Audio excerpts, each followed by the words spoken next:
Hello everyone. Yesterday we read about activation energy. Today we will discuss about molecularity. Dear student, आज हम लोग molecularity के बारे में पढ़ेंगे. So our heading is molecularity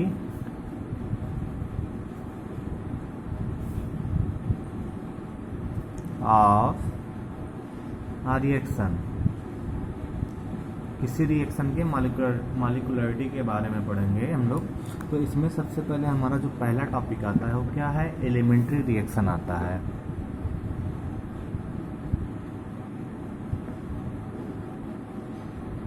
elementary reaction. अब देखिए पहले तो बात करते हैं एलिमेंट्री रिएक्शन क्या होता है.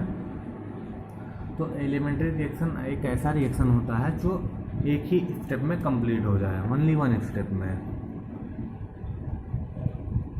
ठीक है. So the reaction which takes place only in single step और one step is known as elementary reaction. अब देखिए रिएक्शन होने में क्या होता है, इसमें कॉलिजन थ्योरी रखता है. अकॉर्डिंग टू कॉलिजन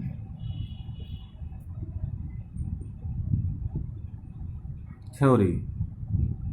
अब देखिए कॉलिजन थ्योरी में क्या होता है. कॉलिजन थ्योरी ये होता है जैसे हमारे पास कोई रिएक्शन हो रहा है तो वो रिएक्शन में जो प्रोडक्ट बनता है, रिएक्टेंट टू प्रोडक्ट आ रहा है, जो प्रोडक्ट आपको मिल रहा है. तो रिएक्टेंट से प्रोडक्ट कैसे मिलता है? जो रिएक्टेंट हैं हमारे, उनके जो आयंस हैं या मॉलिक्यूल्स हैं या एटम्स हैं, ये सब आपस में क्या करते हैं? कोलिजन करते हैं. ठीक है, ये सब आपस में कोलिजन करते हैं और कोलिजन करने के बाद ये क्या देते हैं बेटा? हमको प्रोडक्ट देते हैं. ठीक है ना. और ये जो कोलिजन में रिएक्टेंट पार्टिसिपेट कर रहे हैं वही उनकी मॉलिक्यूलरिटी होती है.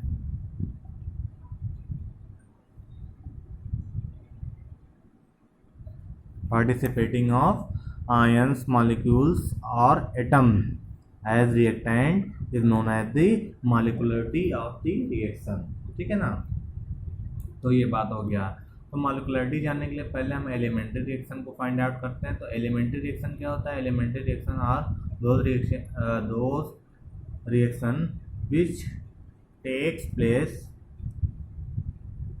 Only in single step is known as elementary reaction. According to the collision theory, a chemical reaction occurs due to the collision between the particles of reactant. मतलब आपको प्रोडक्ट तभी मिलता है जब हमारे रिएक्टेंट के पार्टिकल्स क्या होते हैं? कॉलिजन करते हैं. So the number of reacting species like ions, molecules और atoms taking part in an elementary reaction which must collide. ठीक है ना. and the participating of ions, molecules or atom is known as molecularity of the reaction. अब देखिए इसका example हम देख ले रहे हैं. सपोज हमारे पास क्या है? NH4NO2 है, अमोनियम नाइट्राइड. ये अगर डिकम्पोज हो जाए या टूट जाए इसमें N2 और H2O में,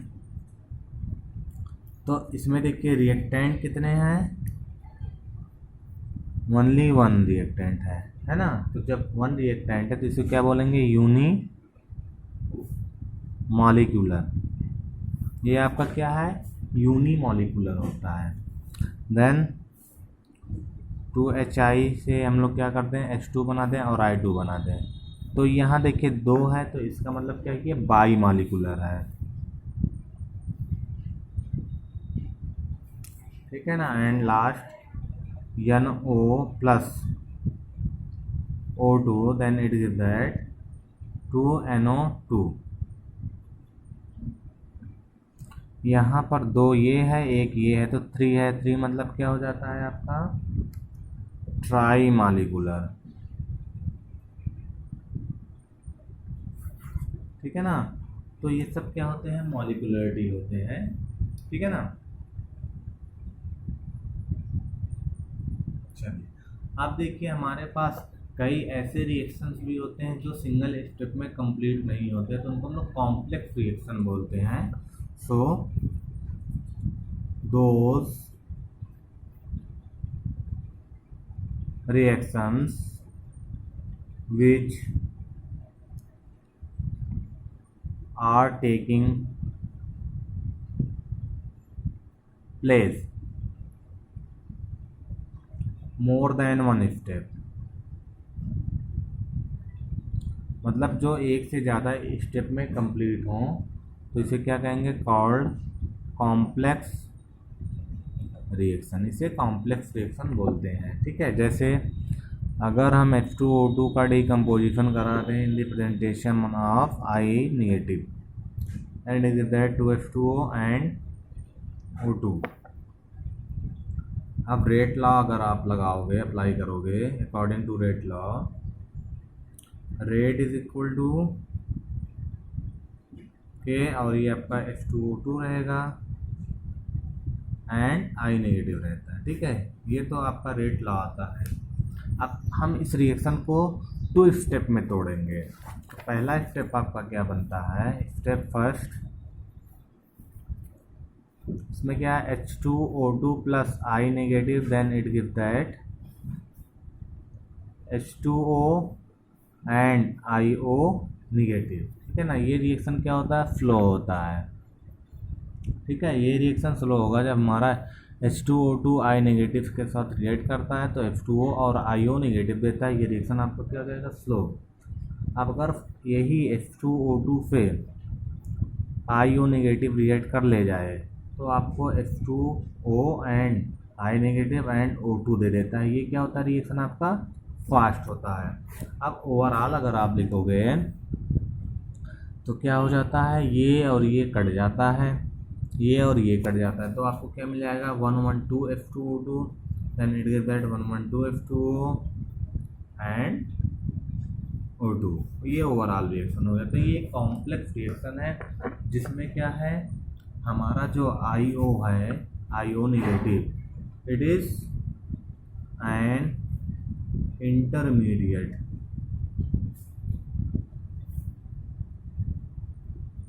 ठीक है। ये इंटरमीडिएट है आपका, ठीक है।